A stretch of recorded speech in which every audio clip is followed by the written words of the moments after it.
Good morning students. हम chapter 5 का revision कर रहे हैं। कल हमने बाजार अनुसूची वक्र और व्यक्तिगत अनुसूची वक्र के बारे में डिस्कस किया।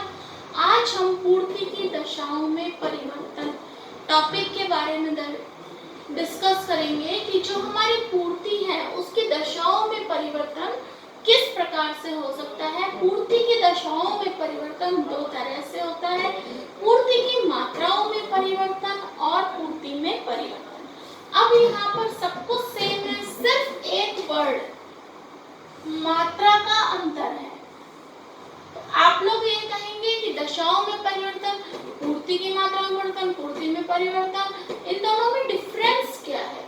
इन दोनों में डिफरेंस ये है कि जब हमारी अन्य बातें स्थिर रहती हैं और केवल प्राइस में परिवर्तन होता है। अन्य बातें स्थिर रहने पर ओनली जब प्राइस में परिवर्तन होता है तो उसे हम पूर्ति की मात्राओं में परिवर्तन कहते हैं। जब हमारी अन्य बातें जैसे साधन, लागत वगैरह वो सब स्थिर रहती हैं और केवल कीमत में परिवर्तन होता है तो उसे हम पूर्ति की मात्रा में परिवर्तन कहते हैं। और जब वस्तु की कीमत स्थिर रहती है और अन्य बातों में परिवर्तन होता है तो उसे हम पूर्ति में परिवर्तन कहते हैं। क्लियर? जब अन्य बातें स्थिर रहें और कीमत में परिवर्तन हो तो उसे पूर्ति की मात्रा में परिवर्तन कहेंगे, और जब कीमत स्थिर रहे और अन्य बातों में परिवर्तन हो तो उसे हम पूर्ति में परिवर्तन कहते हैं। दोनों ही कंडीशन में हमारा जो पूर्ति का नियम है वो लागू होता है कि प्राइस और सप्लाई दोनों में कैसा रिलेशन होता है, धनात्मक रिलेशन होता है, दोनों में पॉजिटिव रिलेशन होता है। अब पूर्ति की मात्रा में परिवर्तन किस तरह से हो सकता है?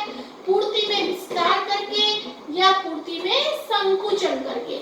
इसी तरह से पूर्ति में परिवर्तन भी पूर्ति में वृद्धि और पूर्ति में कमी करके हो सकता है। तो किस कंडीशन में पूर्ति में विस्तार होता है?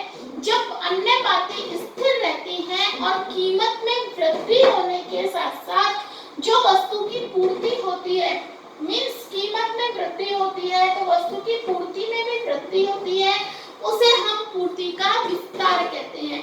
जैसे यहाँ हमने डायग्राम किया है, ओपी वस्तु की कीमत है। जब वस्तु की कीमत बढ़कर पी से P1 हो जाती है तो उसकी जो सप्लाई होती है, जो उसकी पूर्ति होती है, वो भी बढ़कर Q से Q1 हो जाती है। तो इसे हम क्या कहते हैं? पूर्ति का विस्तार। इसी तरह से जब अन्य बातें स्थिर रहने पर पूर्ति में कमी होती है, उस कंडीशन में जो सप्लाई है उसी में भी कमी हो जाती है तो उसे हम क्या कहते हैं? पूर्ति की मात्राओं में संकुचन। ओपी हमें कीमत है ओपी, कीमत घटकर P से P2 हो जाती है तो हमारी जो पूर्ति है वो भी घटकर Q से Q2 हो जाती है। तो इसे हम क्या कहते हैं? पूर्ति में संकुचन। इसी तरह से पूर्ति में परिवर्तन, अन्य बातों में परिवर्तन हो लेकिन कीमत में कोई भी परिवर्तन ना हो तो उसे हम क्या कहते हैं?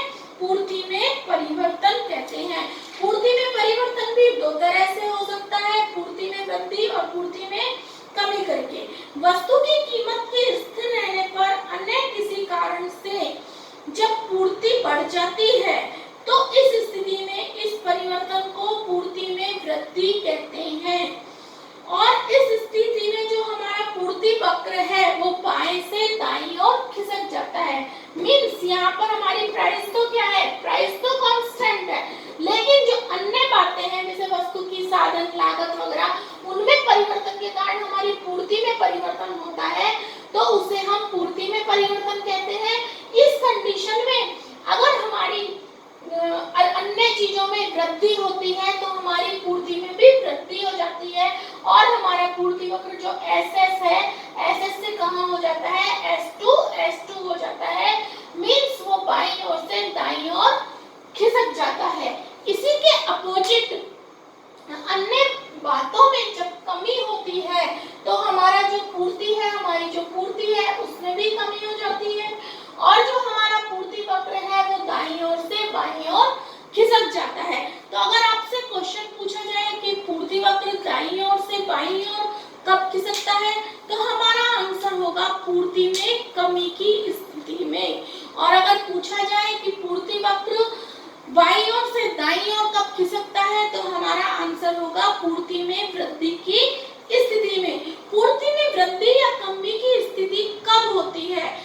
जब वस्तु की कीमत में कोई परिवर्तन नहीं होता और अन्य बातों में परिवर्तन होता है, तो उसे हम क्या कहेंगे? पूर्ति में परिवर्तन कहेंगे। अतिरिक्त तत्व कैसे होते हैं? जैसे वस्तु के साधन की लागत, सरकारी नीतियां, संबंधित वस्तु की कीमत आदि कारणों से जब पूर्ति में परिवर्तन होता है, तो उसे हम पूर्ति में परिवर्तन कहते हैं। Okay, thank you.